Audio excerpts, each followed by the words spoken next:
was involved with the S range then, so what changed with the high S? Why was that significantly different to the S? What? The high S just took it to another level, a little bit more, transmitted a little bit more through it, slightly quicker recovery on it, and was like that for a while whether to actually release the high S. Simon was using the original prototypes and we passed them on to Paul Forward, he loved them. And just at the time the standard S range was very much upper market anyway, price wise. We didn't know if we'd get away with releasing the high S as well with the price it'd have to be. In the end it happened and well, the rest is history. Everybody wants high S's now. I've personally used the specialist rods all the way through to the Carp rods on them, and the material I just cannot fault. I don't particularly look after tackle and it just keeps going on performing.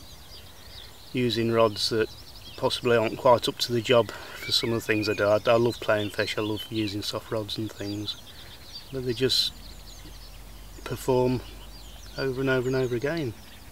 If you had to pick one out of the range then, what would be your favourite one in the highest range? Carp rod wise, the standard 12 foot 3.5, that's my just go anywhere rod. If I'm not quite sure what rods I need, that's what I take. Lovely fish action, playing action on them. 3.5 pound can be a little bit deceiving because they are soft once you hook fish, even tension such like bend the rods. But that is a gorgeous rod to me. I use high S-ivs when I need to cast a little bit further. The 13 foot high S-iv in particular, again soft at the top, all the Free Spirit range have fish playing abilities with them. I see so many, I won't mention names, but other makes, and you watch people playing fish and it's as though there's 6 inches missing off the top of the rod. I've never had that with any of the Free Spirit ones. They're built by anglers for anglers. Why would I buy a Free Spirit rod?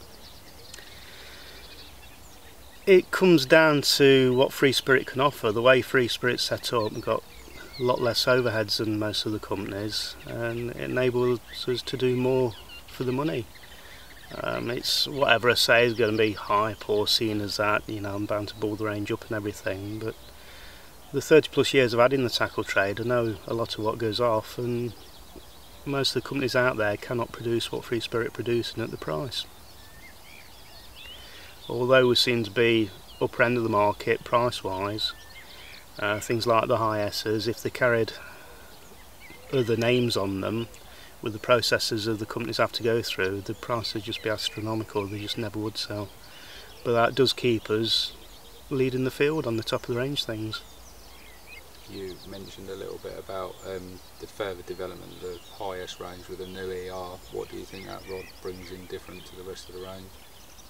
I used the original 12 foot high S-ivs before I swapped onto the 13s. I've recently been casting around with a 12 foot high S-iv ER, and it's just incredibly light rod, with reels getting lighter and lighter all the time, the lightweight materials. I've been giving them to Mark. Mark's been smashing everything out of them. He's not had any explode on him. That's always the uncertainty when you're making lighter rods, but it just seems indestructible, the highest material. I had 3 casts with a 12 foot rod when I first got my hands on them. Each cast, there were measured casts, was between 190 and 196, which is incredible really for a rod that you're not used to, a rod that you just picked up for the first time. And for my casting abilities, that's exceptional as well. So in the range, and what about the 200s and the new 220s? Does that not really interest you? I've never used them in fishing scenarios, so I'm probably the wrong person to comment on that, but they're a little bit heavy for the sort of rods I like to play fish on. The 13 foot high S-iv that I use for my distance work covers everything I want to do. I can stand there at the side of everyone else and hold my own with the casting, and that's what I want. If I felt I was needing to stretch another 5 yards, 10 yards or whatever, then possibly I'd go on to that, but I don't know, I like rods that bend, I like proper fishing rods. I can still cast a long way with a 13 foot IS-iv, but it's still a lovely rod to play fish on.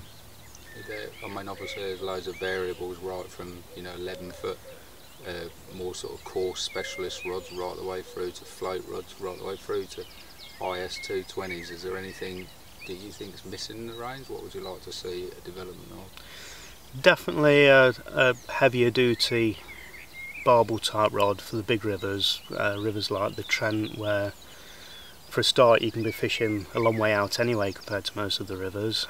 Then you're trying to hold the bottom in a big current, a lot of flow on the line. It's not unusual. It sounds over the top if you're not used to fishing big rivers, but you can be fishing with 8 and 10 ounces of lead and still trundling along, still struggling to hold. There's a very limited market possibly, but nobody's catering for it. There is a market there for rods that will do this.